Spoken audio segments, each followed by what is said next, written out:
10ই মুহররমে আল্লাহ রাব্বুল আলামিন ফিরআউনের কবল থেকে মূসা আলাইহিস সালাম এবং বনু ইসরাইলকে মুক্তি দিয়েছেন। আর কাকতালীয়ভাবে এই দিনেই 10ই মুহররমে ইমাম হুসাইন রাদিয়াল্লাহু আনহু শাহাদাত ঘটে গেছে। এটা প্রায় 60 কি 62 হিজরি থেকে ঘটনা।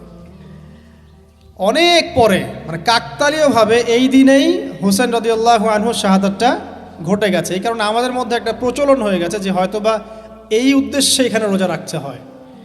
আসলে ব্যাপারটা এমন নয়। রাসূল সাল্লাল্লাহু আলাইহি ওয়াসাল্লামের ইন্তেকালের পর খলিফা হন আবু বকর সিদ্দিক রাদিয়াল্লাহু আনহু, তারপরে ওমর রাদিয়াল্লাহু আনহু, তারপরে উসমান রাদিয়াল্লাহু আনহু। এই উসমান রাদিয়াল্লাহু আনহুর এই সময় থেকে শেষের দিকে একটা সমস্যা সৃষ্টি হয়েছে। কি সমস্যা? উসমান রাদিয়াল্লাহু আনহুকে কিছু বিদ্রোহীরা হত্যা করেছিল। উসমান রাদিয়াল্লাহু আনহুকে হত্যা করেছিল কিছু বিদ্রোহী, ঠিক আছে? যিনি নবী সাল্লাল্লাহু আলাইহি ওয়াসাল্লামের জামাই, 2 জন মেয়েকে বিয়ে করেছেন, জিন্নুরাইন, তাকে হত্যা করেছে কিছু বিদ্রোহী। এরপরে খেলাফতের দায়িত্বে আসেন আলী রাদিয়াল্লাহু আনহু। কে আসেন? আলী রাদিয়াল্লাহু আনহু। আলী রাদিয়াল্লাহু আনহু দায়িত্ব নেন এই মক্কা মদিনা এই জায়গাটুকুর উপরে। তার হাতে সাহাবায়ে কেরাম বায়াত করেন। কিন্তু ওই দিক বলতে বোঝাচ্ছি সিরিয়া, শামের দিকে, সেদিকের গভর্নর ছিলেন মুয়াবিয়া রাদিয়াল্লাহু আনহু। কি নাম? মুয়াবিয়া রাদিয়াল্লাহু আনহু। তিনিও কিন্তু একজন বড় মাপের সাহাবী, ঠিক আছে? তো মুয়াবিয়া রাদিয়াল্লাহু আনহু সেখানে নিজে সেখানকার খেলাফতের দাবি করেন। আলী রাদিয়াল্লাহু আনহুর হাতে বায়াত তিনি করেননি। আলী রাদিয়াল্লাহু আনহুকে বারবার একটা বিষয়ের চাপ দেওয়া হচ্ছিল যে উসমান রাদিয়াল্লাহু আনহু শাহাদাতের আগে বিচার করতে হবে, হত্যাকারীর বিচার করতে হবে। তো এখানে একটা দ্বন্দ্ব, মানে একটা পলিটিক্যাল দ্বন্দ্ব সৃষ্টি হলো। ওইদিকে মুয়াবিয়া রাদিয়াল্লাহু আনহু তিনি খেলাফতের দাবিদার হয়ে উঠলেন, এদিকে সাহাবায়ে কেরাম সহ অনেকেই আলী রাদিয়াল্লাহু আনহুর কাছে বায়াত করলেন। তো এর ফলশ্রুতিতে দেখা যায় আলী রাদিয়াল্লাহু আনহু তার রাজধানীটাকে কুফায় নিয়ে যান, ইরাকের কুফায়। তো ইহুদিদের ইন্ধনের ফলে এক পর্যায়ে দেখা যায় যে আলী রাদিয়াল্লাহু আনহুর এক পক্ষ এবং একদিকে মুয়াবিয়া রাদিয়াল্লাহু আনহুর এক পক্ষ, তারা একটা মানে অনাকাঙ্ক্ষিত যুদ্ধের দিকে চলে যান, ঠিক আছে? এই যুদ্ধটাকে বলা হয় সিফফিনের যুদ্ধ। কিসের যুদ্ধ? সিফফিনের যুদ্ধ। এটা সংঘটিত হয়েছে 37 হিজরিতে। কত হিজরি? 37। এর আগের বছর আবার উটের যুদ্ধ হয়েছে, জঙ্গে জামাল। তার পরের বছর এই সিফফিনের যুদ্ধ। সিফফিনের যুদ্ধে আলী রাদিয়াল্লাহু আনহু বিজয় লাভ করেই ফেলেছিলেন। এই সময় মুয়াবিয়া রাদিয়াল্লাহু আনহুর দলের মধ্যে আমর ইবনে আস রাদিয়াল্লাহু আনহু তিনি বলছেন যে কোরআন ফয়সালা করবে। কোরআন ফয়সালা করবে, এটাকে কেন্দ্র করে একটা তৃতীয় পক্ষ নির্ধারণ করা হয়, যেটাকে আমরা সালেস বলি।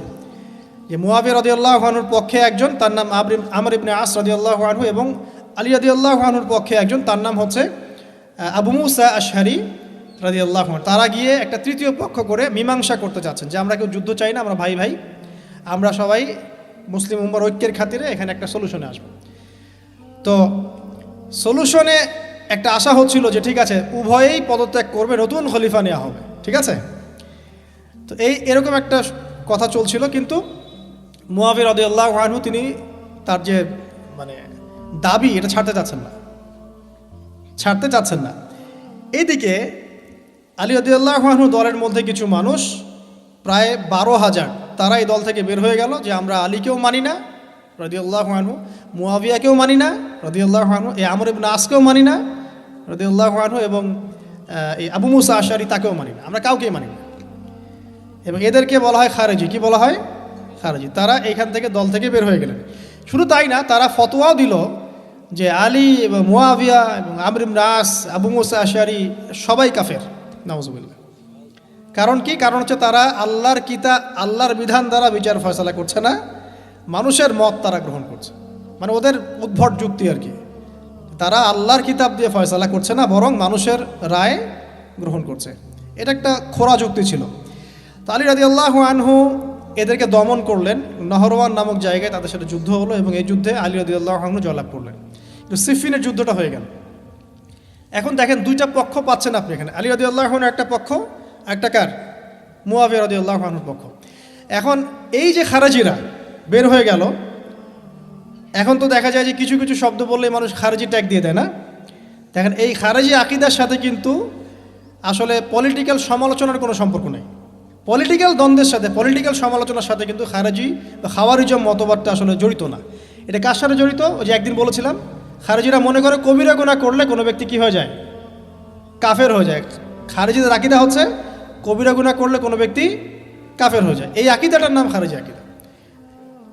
এখানে দেখেন মুয়াবিয়া রাদিয়াল্লাহু আনহু এক পক্ষে, আলী রাদিয়াল্লাহু আনহু আরেক পক্ষে। ব্যাটেল, যুদ্ধ হয়ে গেল, সিফিনের যুদ্ধ হয়ে গেল, 3 দিন যুদ্ধ হয়েছে। ওই যুদ্ধে কি মানুষ মারা যায় নাই? মারা যায় নাই? মারা গেছে। তো আলী রাদিয়াল্লাহু আনহু তো বলেননি যে ওরা খারেজি।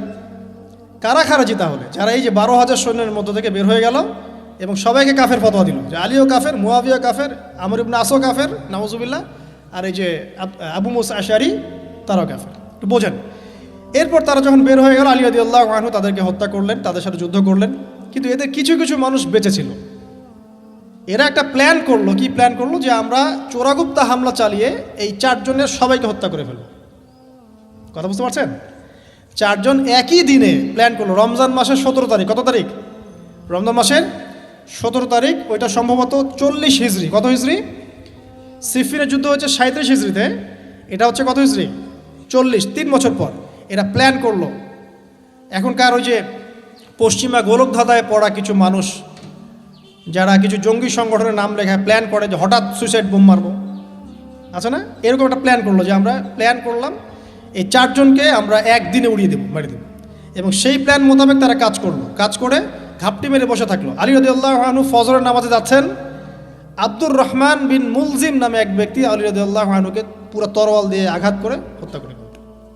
ইন্না লিল্লাহি ওয়া ইন্না ইলাইহি রাজিউন। কাকে হত্যা করলো? নবী সাল্লাল্লাহু আলাইহি ওয়াসাল্লামের মেয়ের জামাইকে। চিন্তা করতে পারেন? যিনি প্রতিটা যুদ্ধে নবী সাল্লাল্লাহু আলাইহি ওয়াসাল্লামের সাথে ছিলেন, তাকে বলল যে সে কাফের হয়ে গেছে। আর যে হত্যা করেছে আব্দুর রহমান বিন মুলজিম, সে হত্যা করার পরে আল্লাহ শুকরিয়া আদায় করেছে, নাউজুবিল্লাহ। সে বলেছিল যে আমি আল্লাহ শুকরিয়া আদায় করছি যে আল্লাহ আমার হাতে একজন পথভ্রষ্ট মানুষকে মারলেন, নাউজুবিল্লাহ। চিন্তা করতে পারেন? ওইদিকে মুয়াবিয়া রাদিয়াল্লাহু আনহুকে মারার প্ল্যান করা হয়েছে সিরিয়ায়। উনাকে আঘাত করা হয়েছে, কিন্তু আঘাতটা তার মানে শরীরের সেই জায়গায় লাগে নাই যেখানে লাগলে তিনি মারা যেতে পারতেন। তিনি আহত হয়েছেন, পরবর্তীতে চিকিৎসা করে সুস্থ হয়ে গেছেন। আর এদিকে আমর ইবনে আস এবং আব্দুর রহমান আবু মুসা আশআরী, তাদের উপরে হামলা হয়েছে। আমর ইবনে আসের জায়গায় আরেকজন সাহাবী গিয়েছেন নামাজ পড়তে, তিনি ডেড।